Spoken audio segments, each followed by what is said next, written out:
Muy bien, vamos a iniciar una charla en videoconferencia con la ministra de Educación de la provincia de Neuquén, Cristina Storioni. Ministra, bienvenida, buen día. Lorena Ortiz y Alejandro López la saludan. ¿Qué tal? Buen día, ¿cómo están? Muy bien, ministra.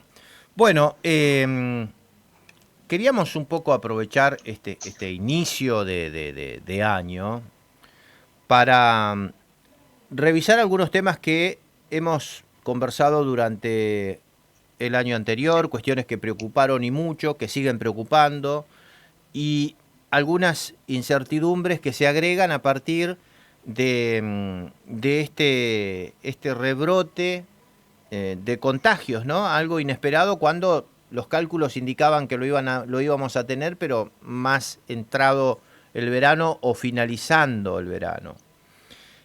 ¿Ustedes tuvieron una reunión del Consejo Federal de Educación la semana pasada, ministra? Sí, se realizó la última asamblea del año del Consejo Federal, en el que, bueno, pudimos hacer algunas lecturas de la agenda educativa nacional, de, por supuesto, las jurisdicciones y también poder sancionar algunas resoluciones que fueron las últimas del año. Y Como conclusión, a nivel federal, en general, los comentarios tanto del ministro Trota como de algunos de nosotros y nosotras como jurisdicción es bueno, que ha sido un año en el que no existía, por supuesto, un manual para atender el sistema educativo en contexto de pandemia. Y en ese sentido se destacaron algunas cuestiones como haber tomado una primera decisión el 16 de marzo en garantizar la continuidad pedagógica, con errores, con aciertos, con mucha incertidumbre, como usted dice, digamos, son contextos en los que no hay claridad. Y la verdad que la conclusión es que transitamos un ciclo lectivo, por supuesto, que tiene que ver mucho con la actitud del colectivo docente, que se cargó sobre sus hombros y sobre las grandes decisiones que tuvo que tomar para garantizar justamente la continuidad pedagógica, ¿no? Las familias, otros grandes protagonistas de este año que pasó, y la verdad es que solamente un reconocimiento en ese sentido a la comunidad neuquina, porque más allá de los análisis que podemos hacer en relación a todos los temas que se trabajaron este año, como la alimentación, cómo el sistema educativo tuvo que dar cobertura a ese derecho, que es el derecho a la alimentación, el tema de la conectividad, tantas veces hablado y digamos, con intenciones claras de poder resolverlo, algo que atraviesa absolutamente a toda la República Argentina. Entonces creo que hubieron muchos temas en los que seguramente que la decisión de la urgencia que se fue tomando hará que ahora responsablemente este año tengamos una agenda de planificación, por supuesto. eh, agenda de planificación que ustedes entienden en el 2020 estuvo ausente. La planificación en el 2020 comenzó, digamos, en el inicio del ciclo lectivo, una planificación con objetivos, con desarrollo. Nosotros acá en la provincia teníamos un gran desafío, que es la implementación de la nueva escuela secundaria. Esto realmente no lo pudimos hacer porque requiere de la presencialidad, requiere, digamos, de toda la planificación que tenemos. Lo nombro como un gran hito del que habíamos hablado durante todo el año 2019. Bueno, esto quedó pendiente. Entonces, esa planificación se tradujo después en las urgencias, en la atención de las urgencias y cómo dar abordaje a lo que el contexto de incertidumbre nos planteó durante todo el año. ¿Qué se dice en el seno o cómo se debate en el seno del Consejo Federal un flagelo que ya preocupaba antes de la pandemia, como es el de la deserción, y que se ha profundizado porque hay distintos estudios y estimaciones que indican que este año o el 2020 había llegado a 1 millón de jóvenes, adolescentes abandonando la escuela y que este 2021 nos encontraría con 1,5 millones de jóvenes y adolescentes en la misma situación, ¿no? O sea, se sumarían 500.000. Este tema es debatido en el seno del Consejo Federal de Educación. ¿Es algo que se asimila como fruto de la normalidad de esta pandemia? ¿Cómo encaran estas situaciones? Primero, Alejandro, no trabajando solos y solas. Lo primero que hay que hacer en este tipo de situaciones, y este es el gran aprendizaje que la pandemia ha dejado, por lo menos en el sistema educativo.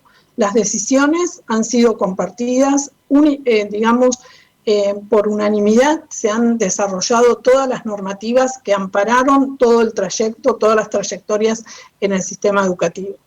Entonces, por supuesto que hay un reconocimiento al tema de lo que el velo que se ha corrido, digamos, en materia de desigualdades, donde hay más vulnerabilidad, donde se han lesionado más derechos en relación a la educación.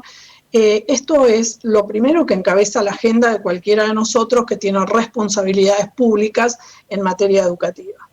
Ahora bien, el tema de la deserción o del abandono en la escuela secundaria, sobre todo, y por eso Neuquén hace su proyecto de una nueva escuela secundaria, porque no se trata solamente de brindarle a los estudiantes el asiento o el banco para que llegue al aula de la escuela. Lo que hay que hacer es revertir justamente esta escuela tan academicista, tan tradicional que veníamos llevando, con un montón de materias que en definitiva cuando terminaban el quinto o el sexto año se preguntaban para qué estudié tal o cual materia.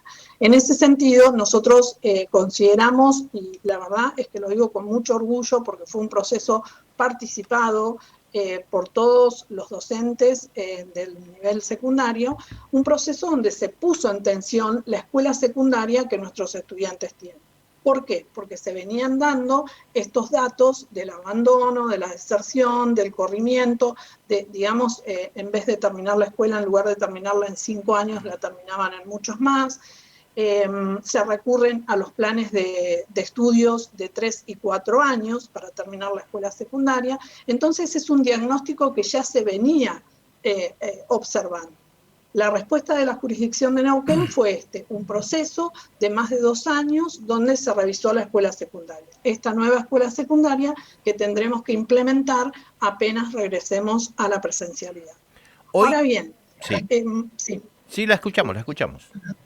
Entonces, cuando usted me dice en el Consejo Federal, esto se reconoce, por supuesto, con realidades muy diferentes en diferentes jurisdicciones.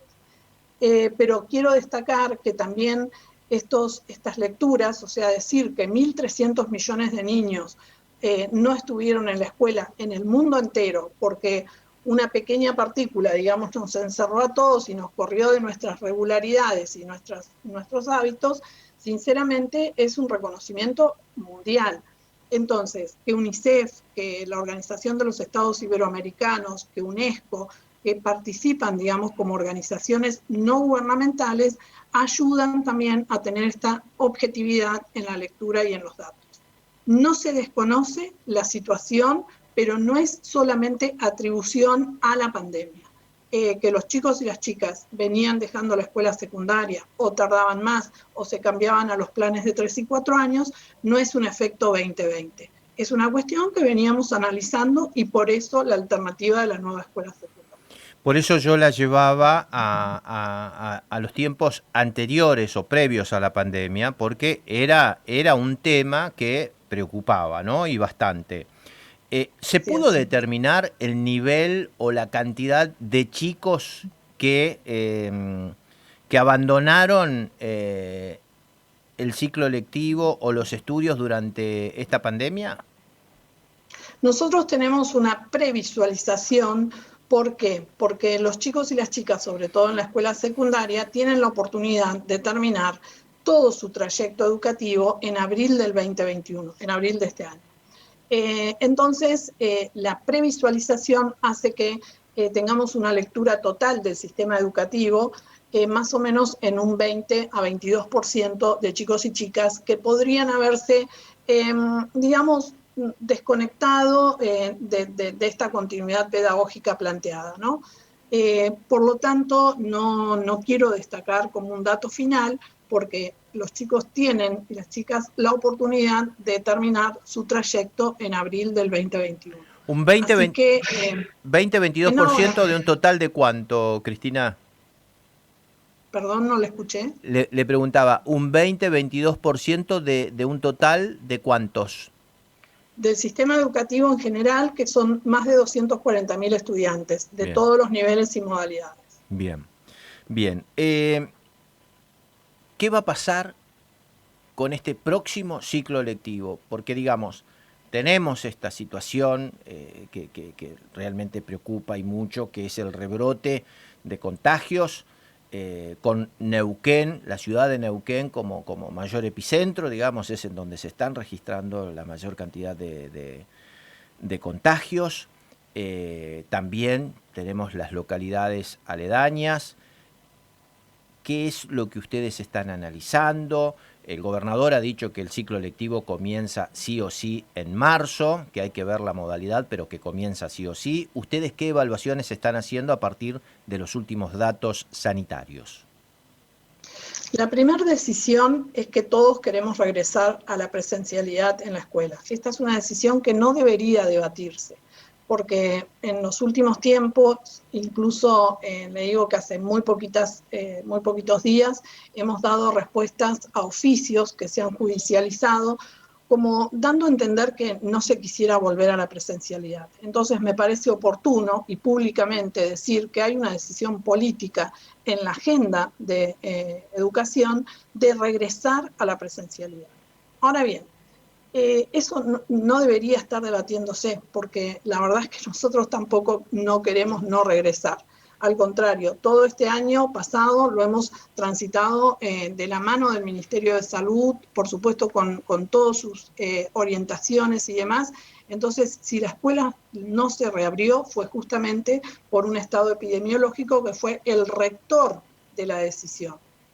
Entonces, hay una decisión de regresar. Nosotros tenemos los protocolos, tenemos, digamos, toda la organización, y en este mes vamos a desarrollar los primeros capítulos de la capacitación para poder regresar a la escuela, a una escuela segura. Estamos adquiriendo todos los elementos que requieren, digamos, plantear esa escuela segura, como elementos de bioseguridad para cuidarnos, cuidar a nuestros estudiantes y docentes. Entonces, hay una decisión de regreso a la escuela. Justamente ayer también, fíjese que hice un llamado al presidente de la Sociedad Argentina de Pediatría, que han elaborado varios informes acerca de lo que ocurre con los niños, las niñas y adolescentes cuando no fueron a la escuela en el 2020. Es decir, que todas aquellas herramientas que nos permitan fortalecer la decisión, las iremos tomando. El 3 de marzo es un día que está aprobado en el calendario escolar, que es como la resolución madre y rectora de todo el sistema educativo, un calendario aprobado por unanimidad por el cuerpo colegiado, planteando el regreso, digamos, el 3 de marzo, el inicio y, por supuesto, preparándonos para el regreso. Ahora, ¿cómo será este regreso? Seguramente que nuevamente, y por lo mismo que usted decía al inicio de esta conversación, el estado epidemiológico, los rebrotes, los resultados de las vacunas, todo ello nos irá indicando si volvemos masivamente a la escuela o volvemos, digamos, por prioridades. Entonces, esa organización la tenemos pensada de acuerdo a cómo se vaya indicando, por quienes saben, el estado epidemiológico y en diferentes lugares. No es lo mismo hablar, como bien usted dice, de la confluencia, donde está la mayoría de la población, que hablar de alguna localidad rural, que por cierto tenemos distribuidas escuelas en todo el territorio, ¿no? Va a haber, o sea, vamos a tener que pensar mucho en el fortalecimiento de la cuestión sanitaria en cada establecimiento, ¿no? Ese es un tema para todo No, el sí. sistema. No solo eso, sino trabajar articuladamente con el Ministerio de Salud. Imagínese una escuela en Andacollo, por decir una localidad del norte alejada de la confluencia, pues tendremos que trabajar fortaleciendo los vínculos entre salud local de Andacollo y la escuela y el sistema educativo del lugar. Porque de esto se trata, digamos, al no conocer absolutamente cómo se va a reaccionar en este movimiento pandémico, hace que claramente tengamos que ayudarnos unos con otros. Otra vez este principio de solos no podemos. Tenemos que hacerlo colectivamente, tenemos que hacerlo con la ayuda de otros, con los que saben un tema y con los que no. Entonces, este principio me parece que debe ser el que organice la agenda educativa de este año. Solos no podemos, tenemos que ayudarnos y buscar justamente en diferentes organizaciones el tema de poder regresar presencialmente a la escuela. El gobernador, en la charla que mantuvo con nosotros, nos decía, nosotros vamos a trabajar papel en mano, documentación en mano, mostrando todos los números y negociando permanentemente, dialogando permanentemente, y somos optimistas en los resultados de este diálogo, y todo va a quedar centralizado en la negociación con los gremios al ministro de Hacienda, ¿no? Que, digamos, es el que tiene las cartas para mostrar la situación de la provincia. ¿Está funcionando este sistema? Lo que nos comentó el gobernador, ¿está todo relacionado con esa gestión en Hacienda? Sí, nosotros trabajamos articuladamente, por supuesto que la palabra autorizada, y otra vez vuelvo a lo mismo, solos no podemos, Sí. no podría solo definir el ministro de Economía acerca de decisiones que haya que tomar en el sector educativo. Para eso trabajamos articuladamente en una agenda de gobierno que encabeza, por supuesto, el gobernador Gutiérrez y que hace que articuladamente y escuchándonos y opinando se vayan tomando decisiones. Ahora bien, cuando se dice en cabeza del ministro de Economía es porque justamente su área es quien analiza, investiga, estudia, digamos, proyecta el presupuesto y la provincia, digamos, datada desde ese lugar. Nosotros desde educación podríamos decir las prioridades para el regreso a la escuela estarán dadas en tal y cual condición. Entonces, definitivamente no hay otra forma de trabajar en el gobierno de la provincia del Neuquén con responsabilidades públicas si no es articuladamente. Y de esto tenemos varias experiencias y estamos permanentemente en resoluciones de este tipo, por supuesto. Sí, además es el que tiene que determinar hasta dónde se estira la sábana como para poder hacer frente a los reclamos de los gremios, ¿no? Sí, pero uno tiene que tener argumentos, sí, claramente es la competencia, pero uno desde otro lugar tiene que tener argumentos para fundar, digamos, por qué esto y por qué no lo otro, ¿no?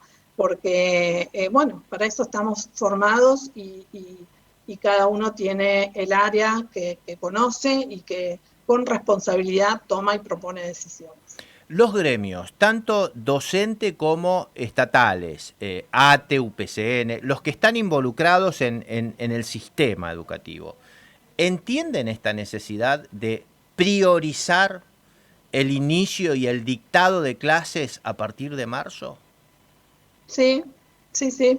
En la última mesa que tuvimos con el sindicato ATEN el 28 pasado, claramente no se dijo no queremos empezar las clases o no queremos regresar. Es una decisión, creo que compartimos, volver a la presencialidad, volver a la escuela, volver a un formato que evidentemente tendremos que aprender también de nuevo por todo lo que la escuela nueva significa, ¿no? El hacer una escuela posible es justamente que todos y todas tengamos voz para poder desarrollar esa escuela posible. Así que claramente en las reuniones, tanto nosotros convivimos con 4 sindicatos, UPCN, ATE, SADOP y ATEN, el sistema educativo, digo, ¿no? Y la verdad es que hemos tenido diálogos en este sentido, orientadores a, por lo menos, no boicotear el regreso a la escuela. En ningún lado está esa idea. En algún momento del año pasado se dio una situación, no recuerdo que haya sido aquí en Neuquén, pero sí creo que fue en Buenos Aires, en donde no se les permitía el reingreso al sistema educativo público a aquellos niños y adolescentes que estaban en el sistema privado y que, bueno, los padres por cuestiones obviamente económicas no podían hacer frente al pago de la cuota mensual y optaban por regresar al sistema público. Aquí puede llegar a suceder algo similar, digamos, va a haber muchos chicos que van a optar por la escuela pública porque los padres no pueden abonar esa cuota. ¿Qué es lo que tienen pensado ustedes con respecto a este tema? Tal vez ese dato que usted plantea, Alejandro, tiene que ver con la ciudad de Buenos Aires, donde la Claro. mayoría, las escuelas son de gestión privada. En la provincia de Neuquén, el 87% de los estudiantes, de estos 200 y tanto mil que le dije al principio, el 87% van a la escuela pública. Es decir, que hay una pequeña fracción que va a la escuela de gestión privada. Y en ese sentido, en todo este año hemos atendido algunas inquietudes de familias que han planteado y no estaríamos en un problema desde ese lugar, porque claramente los números y objetivamente nos dicen que no hay como una gran mayoría en la escuela de gestión privada. El 87% de los chicos y chicas en todos los niveles y modalidades está asistiendo a la escuela pública. Hay un tema que venimos trabajando hace mucho tiempo. Sabemos que es competencia de lo que sería obras públicas, pero se ha comprometido el inicio de limpieza y todo lo que tiene que ver con el reacomodamiento edilicio y todavía no ha comenzado. ¿A ustedes les preocupa ese tema, ministra? ¿Hacen los reclamos también pertinentes o esperan a que la cosa de alguna manera estalle, como nos sucede a nosotros en los medios con los reclamos permanentes de los padres por el mal estado de los edificios cada vez que se está por comenzar un ciclo lectivo? Nuevamente aparece la articulación en la Punto. agenda de gobierno. Por supuesto que es competencia de la Subsecretaría de Obras Públicas y en el caso de que los municipios estén conveniados, también tienen sus responsabilidades. Pero de ninguna manera la obra pública se ha dejado, digamos, de lado. Fíjese que en todo el 2020, entre obras nuevas y obras en ejecución, se han logrado 56 nuevas estructuras edilicias. Que no es menor, la verdad es que hemos avanzado mucho en los jardines de infantes, en escuelas primarias, eso por un lado. Ahora bien, por supuesto que el mantenimiento y nuestro vínculo con los gobiernos locales es permanente. Tenemos un trayecto territorialmente hablando muy fortalecido. Nosotros tenemos en el sistema educativo 13 distritos que atienden la territorialidad definida en todo el terreno provincial. Entonces, claramente tenemos un vínculo muy estrecho y permanente con los municipios. Y la semana pasada, también en forma articulada, hemos realizado unas reuniones de ajuste de dónde estaría la prioridad para el tema del mantenimiento. Y comprendimos perfectamente algunos planteos hechos por los gobiernos locales y otros que tenemos que ir resolviendo conjuntamente. Las escuelas en el mantenimiento preventivo y en la preparación de una escuela segura con los elementos que hablábamos de bioseguridad y demás, tienen que estar, digamos, definitivamente trabajadas y asistidas en todo lo que es enero y febrero de este año. Entonces, sí, confiamos, pero no resistimos, digamos, a la queja, sino justamente al trabajo colaborativo. Y de hecho hicimos la semana pasada, con todas las intendencias y comisiones de fomento, reuniones con el Ministerio de Economía, con Obras Públicas, con gobiernos locales y educación. 4 áreas de gobierno que trabajaron articuladamente para poder abordar un tema tan sensible y del que ustedes son receptores, como bien dice, del tema de mantenimiento escolar. Ministra, yo me acuerdo en la época en que usted y yo estudiábamos, y después cuando usted era directora de establecimiento y yo era padre de niñitos que asistían a la escuela, que el rol del portero, que ahora se le llama auxiliar, en realidad era una institución dentro de la propia institución. Era el portero.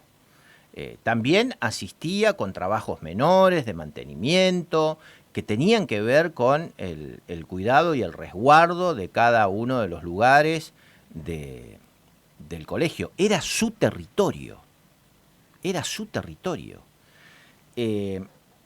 Incluso había momentos en que uno llegaba antes al colegio y estaba ese portero o esa portera trabajando incluso antes del horario de ingreso de ese personal. ¿Qué pasó en el medio? Porque, digamos, uno recorre las escuelas y las ve absolutamente abandonadas. Y antes esto no sucedía. Antes no veíamos las malezas que rodean a algunos establecimientos. O los vidrios rotos, como nos mostraba Patricia Varela, que sucedió en el Centro 69 este último mes o estos últimos 45 días. O algunas fotos o imágenes que recogió Nicolás Minicini, nuestro colega del Noticiero Central, en una recorrida que hizo por distintos colegios del centro, del este, del oeste, del sur y del norte de la ciudad. ¿Qué pasó en el medio? ¿Por qué llegamos a ese desapego por lo propio? Bueno, en su descripción se plantean varios análisis para mí, desde mi punto de vista, y casi le diría como educadora, como bien dice usted, directora de un jardín de infantes en Gregorio Álvarez, y la verdad es que sí, deberíamos analizar varias cuestiones. ¿Por qué Patricia plantea que los vidrios están rotos en una construcción que no tiene un año? ¿Qué está pasando en la comunidad de ese lugar que apuntan a los vidrios de un Zoom espectacular, una construcción muy soñada en ese lugar y que ahora, digamos, se destruyen? Porque la verdad le digo que no tiene un año esa construcción. No sé si usted la conoce, Sí, pero sí. es muy sentida por la comunidad, súper solicitada por los chicos y las chicas del lugar para hacer deportes y demás. Entonces, ese es un análisis. ¿Por qué pasaría eso? Segundo análisis, los auxiliares, porteros o porteras de su época y la mía, siguen estando. O sea, hay gente que no hay que medir con la misma mirada todas las situaciones, ¿no es cierto? Yo les digo, en las escuelas que visito habitualmente, bueno, este año obviamente no, pero que me encuentro con el auxiliar o la auxiliar que atiende la puerta, que recibe a las familias, esto sigue existiendo. Y le digo que recorro varias escuelas y las mías propias, las que he trabajado, fundamentalmente a quienes conozco en toda la comunidad. Entonces, sinceramente, me parece que no sería justo definir como una cuestión universal que pasa tal o cual cosa. Yo creo que hay que, como en todos los trabajos, no todos los medios tienen los mismos periodistas que usted puede ser, no todos. Entonces, ¿por qué medir con la misma vara en ese sentido? No todas las ministras de Educación que fueron o ministros en la provincia del Neuquén, digamos, hay que medirlos con la misma situación. Entonces, por supuesto que la escuela que usted conoció con sus hijos pequeños o yo como directora, no existía un convenio colectivo de trabajo. Desde el punto de vista legal, desde el punto de vista de la legislación laboral, obviamente esto se plantea en un escenario diferente. Antes bastaba un contrato firmado en el Consejo de Educación, que uno pasaba y firmaba el contrato y le daban el trabajo. Otras épocas, Alejandro, otras épocas. Pero debe coincidir usted conmigo que en los diversos ámbitos laborales no es lo mismo hablar digamos, de una persona o de una acción o de una función universalmente. No lo es, porque para eso, bueno, existe la diversidad. Muy bien. Ministra, muchísimas gracias. Ha sido muy Bueno, amable. gracias a usted. Adiós, Hasta que siga pronto. bien.